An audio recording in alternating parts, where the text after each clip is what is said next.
Good afternoon, Australia. We are talking about Neighbours, obviously. And for all your Neighbours fans out there in the UK and here in Australia, one of them includes me as well.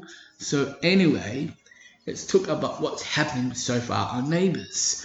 Well, so far, Corey will be tracked down very soon because of the order and all that. And I do also have some sad news for Hendrix fans.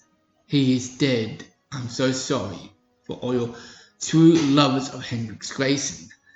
You see, he was caught in the fire trying to rescue his love, Mackenzie, because they were both trapped in the school along with Zara, who's the daughter of one of the Neighbours legends. Who's that? Yes. That'll be Amy Greenwood's daughter. Zara Greenwood. And she was trapped in the school because she was blamed for the letterbox fires. It was actually Sadie and her cohort as well. Pretty messed up. And due to them, Hendrix suffered a major back thing, obviously, because they lit the fire and framed Zara for it. It's upsetting for her. She tried to prove her innocence, but she couldn't because no one believed her at first.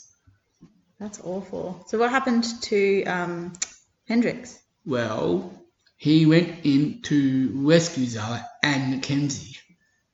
He found out that Mackenzie was there too, so he did a John McClane from Die Hard, crawled through the thing, and no, he did not say yippee-ki-yay, motherfucker. He did not say that. That's really good. It's not really suitable for Neighbours, is it? No, not really, but Hendrix didn't say that. That's good. But he had the vibe. Yes, Yeah. Cool. Die Hard vibe. Yeah. So he crawled through the air vents. Yes, like what John McClane did in the original Die Hard. Yeah. So anyway, back to Neighbours. He had to go into the school, rush towards the fire, which was a terrorist fire, not an actual terrorist. So he suffered a major health crisis. Due to the fire, his lungs was damaged because of what the two girls did at the school. Yeah. And he got cystic fibrosis on the lungs, so he had to have a lung transplant. He also scared the father of the transplant recipient. Yeah, pretty messed up too. Yeah, that's awful. He screwed it up, but Mackenzie went there to convince the father of the participant. So anyway, I know cystic fibrosis is a medical issue, not just on TV shows, but in real life as well. Yeah. Pretty sad, isn't it? Yeah, that is sad. So Hendrix had a lung transplant. Yes, he did. But it didn't go as successfully. Well, it did overnight, then he woke up, and then during the day, at the end of the episode, it was reversible damage, and he died from it. So his body rejected the lung transplant, is that right? 2. Oh, that's tragic. It is tragic. Very bad. I bet that was really hard for Mackenzie. It was, yes. Didn't they get married? They did, yes. Just before the transplant? At the Melbourne Zoo, at the Japanese garden. Oh, wow. That sounds nice. Yeah. I'm glad they got to share that moment. They did. Yeah. It was like a really pinch me moment for Mackenzie and Hendrix. Yeah. Because they knew they were meant to be. Yeah. Oh, poor Mackenzie. And does she have support around her? Oh, yes. Her family and friends. Yeah. And you know how I said about destiny. That's what Brooke said 2 weeks on The Bold and the Beautiful. Oh, we've taken a turn to Bold and the Beautiful. What's happened on Bold and the Beautiful this week? Well, Eric is still suffering through the thing of course, of his divorce. Well, not actually divorce, but marriage troubles with him. Um, Carter proposed to Paris, and Lee actually saved her son Finn, which is still alive, and Psycho Sheila Carter is a very dangerous woman. Really? Yeah, really. Why is she dangerous? Well, she's extremely dangerous because she's a serial killer. Oh And gosh. she's obsessed with the Foster family ever Yeah. since it was on Young and the Restless. Yeah. Wow. So what? Can you fill me in? I know last time, like we've missed a few weeks since recording. But last time you were telling me about the order on Neighbours. Yes. So has anything happened with the order this week? Well, Or last week, in fact? Well, Mackenzie found out that Corey is from the Order and was drugging her via everything and trying to disconnect her from her family and friends. Wait, Corey was drugging Mackenzie? No, not Mackenzie. Harlow was being drugged by Corey? Yes. Okay, gotcha. And then they stopped at a small town. I recognize that town because it was filmed on another TV show. Which town is it? I don't know exactly, but it's outside the outskirts of Victoria. Oh, okay. What else are we going to discuss? Oh, you told me earlier you were speculating because they've started tearing down the Neighbours sets. They have. They did it yesterday. What could possibly be coming next in those studios or Well, in those sets? I don't know. It could be NCIS Sydney, or it could be Law and Order Australia, or maybe, I don't know, but I'm still speculating maybe Cat and Kim reboot. Oh, nice. That would be pretty cool. It would. Yeah. What else were we going to talk about? I know we had a vague plan today. We're going to talk about what is another possible ending, or like where the cast could go next. So we've talked about the possibility of NCIS coming onto Neighbours. We've talked about Summer Bay, the cast moving to Summer Bay, and those characters. And some going to LA, Bold and Beautiful. Yeah. Did you have any other theories about what could be happening? I do have other theories, yes. Maybe if Neighbours, I don't know how to put this way, like maybe a behind the scenes episode of Neighbours, or explore the real life of the actors who played the characters on Neighbours. You were saying that you predict there'll be a few musical careers being launched once Neighbours has stopped airing. Yeah, like Alan Fletcher, who was born and raised in Perth. Which character is Alan Fletcher on Neighbours? Dr. Carl Kennedy. Classic. Dr. Carl. What sort of music does he play? Guitar, he sings. Yeah.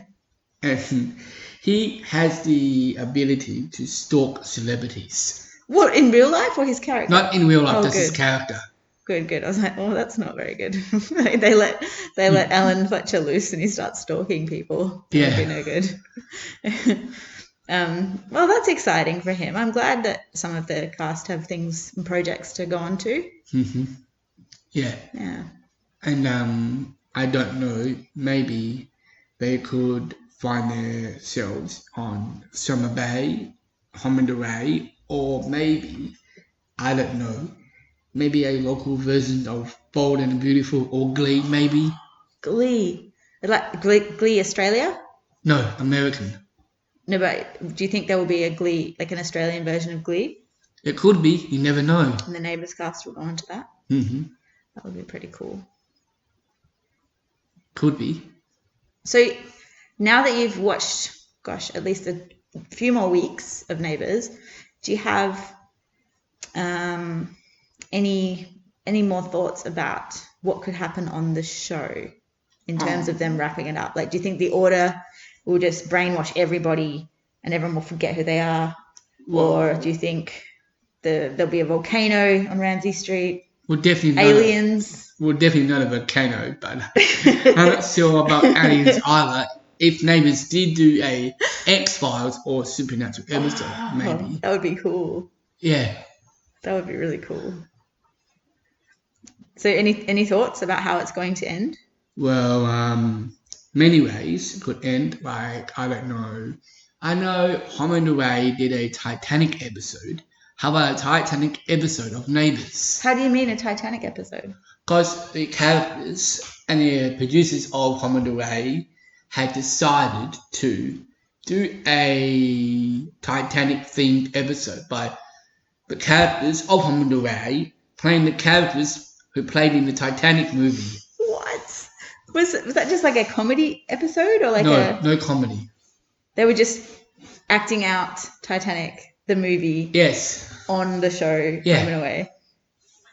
Was it inside someone's dream or something? I don't know. It could be. That's so interesting. So you think the ending, the final episode of Neighbours could just be a scene-by-scene reenactment of Titanic, the movie? Maybe. Or they could react from, I don't know, like Friends, Big Bang Theory, or Mum. Oh, yeah. I've never heard of Mum. Never. Is that a new show? No, old show, but the actress Anna Faris, she guest starred on Friends as a surrogate mother to Courtney Cox's character. I remember that. Was Mum on about the same time as Friends? After Friends. After Friends. I'm going to have a quick Google and have a look. Mm-hmm. Actually, no, I'm not. I've got my phone on airplane mode so that it doesn't interrupt the recording. Yeah, I know. Yeah.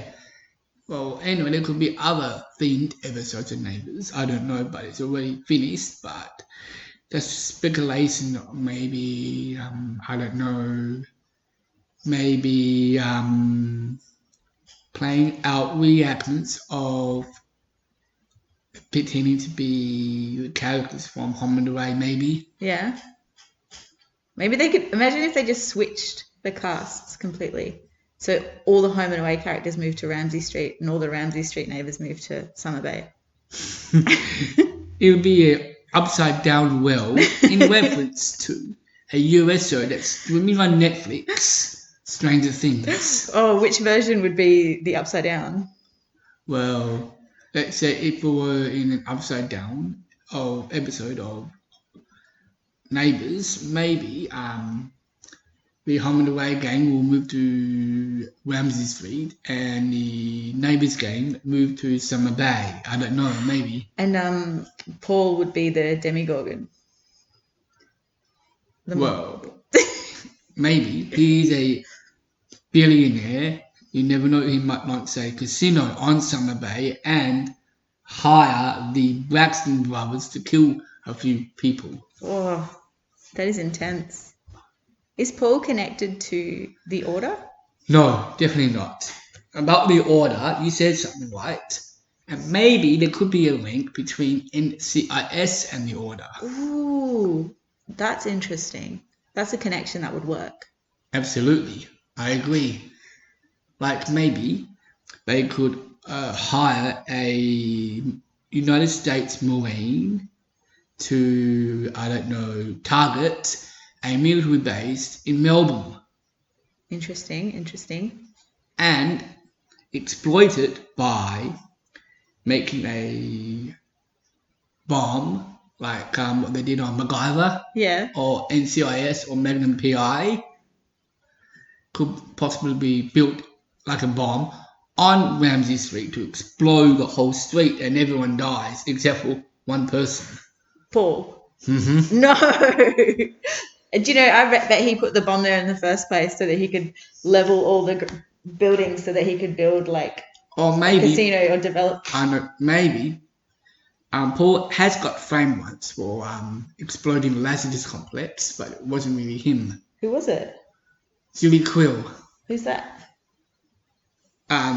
It's played by his actual wife, Julie Quill. Ah, interesting. So anyway, about the Order, they could possibly hire a terrorist to hold everyone ransom, including the bomb, and maybe kidnap, I don't know, Harlow maybe? Yeah. Something big's got to happen, right? How many weeks are there left of Neighbours? Ooh, not long. There's a co-worker at my work. Yeah. He keeps on telling me that it's not long till Neighbours ends. I'm getting fed up, and I reported him to one of my bosses. Yeah. Was he kind of teasing? Like. Smug. Yeah. Yeah. Yeah, that's hard. Good on you for just I keep on telling him I don't want to be reminded. Yeah. You know. Well, it's good that you're doing this podcast. It's a nice way, like a nice tribute, a nice way to send it off and keep those memories. Yeah. And I don't know if Network 10 could play old repeats from the very start. Please. That would be really cool. That'd be like the Billy and Ann days. Yeah, from the Channel 7 days. Yeah. Before it went to Channel 10 days. Yeah, that's right. So on Channel 7. Anyway, we're coming up to about 15 minutes, which is our usual time limit. Is there anything else you wanted to add before you wrap it up? All you fans out there in the world, around the US and Australia and the UK and the whole wide world, which Neighbours is very popular, you know, and so that all you know, Neighbours will still be in our memories, and the Logies, they partied all night long, and the other shows celebrated. So congratulations to other Network 10 shows like The Living Room. Congratulations for winning a Logie Award. And for Neighbours, congratulations of being best TV soapy in the world. I'm gonna miss you guys. Thank you very much.